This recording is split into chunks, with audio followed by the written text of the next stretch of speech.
The Canada Border Services Agency is taking advantage of the off-peak period to move forward with the reconstruction of the primary inspection line as quickly and efficiently as possible at the St. Bernard-de-la-Salle border crossing. AS announced earlier this fall, the port of entry is operating W.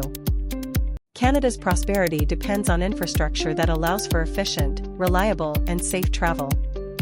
That's why the Government of Canada is investing in trade and transportation to unlock new export opportunities and to build a more resilient, diversified economy for all Canadians.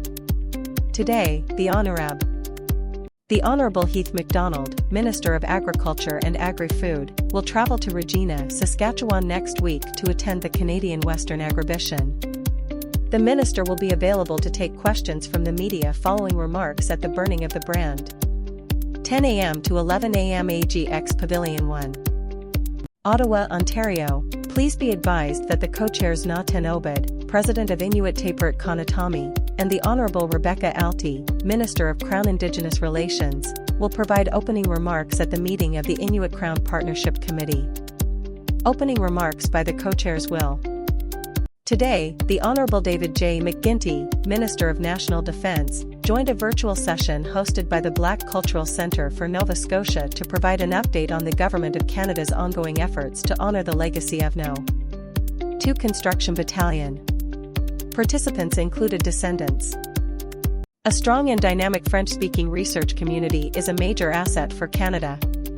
The Government of Canada remains committed to supporting research and innovation in French, strengthening the place of Francophone communities in the country's scientific and economic ecosystem. That is why, David M.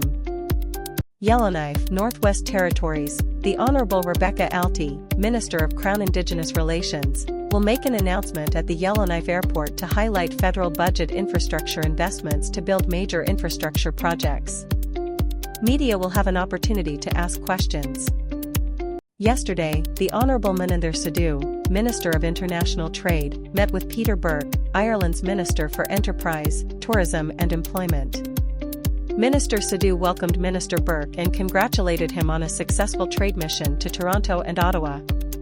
Both ministers noted the Time 2:30 p.m. CT location, Move Mobility 465 Lucas Avenue Rosser, MB Media are welcome to attend. Introduction. Thank you for the kind introduction.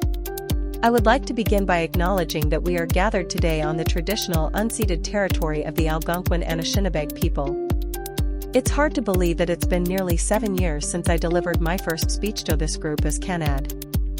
Indian national, Jagdeep Singh, escaped last night from the Rocky View Hospital in Calgary while undergoing medical assessment. Singh is currently under investigation by the Canada Border Services Agency for suspicion of engaging in organised crime under the Immigration and Refugee Protection Act. The Honourable David McGuinty, Minister of National Defence, will co-host the 17th Annual Halifax International Security Forum with HFX President Peter Van Praagh. The forum will take place from November 21st to 23rd. Minister McGuinty will be joined in Halifax by Chief of the Defence Staff General Jenny C.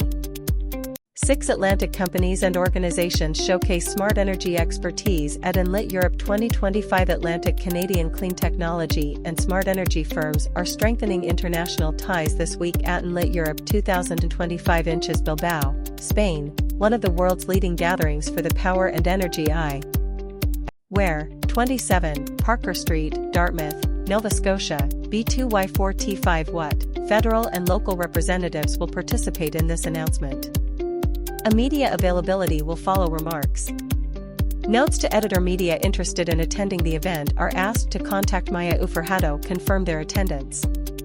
Medi Brampton, the Minister of Transport and Leader of the Government in the House of Commons, the Honourable Stephen McKinnon, and the Minister of International Trade, the Honourable Moninder Sidhu, will make an announcement at the CN Brampton Yard to highlight federal budget infrastructure investment. Emerson, Manitoba, preventing aquatic invasive species from entering Canadian waters is vital to protecting our freshwater ecosystems. This year marked the 4th consecutive season that Fisheries and Oceans Canada, in collaboration with the Canada Border Services Agency, inspected and decontamined The Minister of National Defense, the Honorable David McGuinty, issued the following statement today in response to Madam Jocelyn Therrien's sixth and final External Monitor Status Report. The report provides an update on the Department of National Defense and the Canadian Armed Forces in Pleme. Today, the Honorable David McGuinty, Minister of National Defense, released the sixth and final biannual status report of the External Monitor, Madam Jocelyn Therrien. The report provides an external, independent assessment of the Department of Defense and the Canadian Armed Forces' progress in Implem.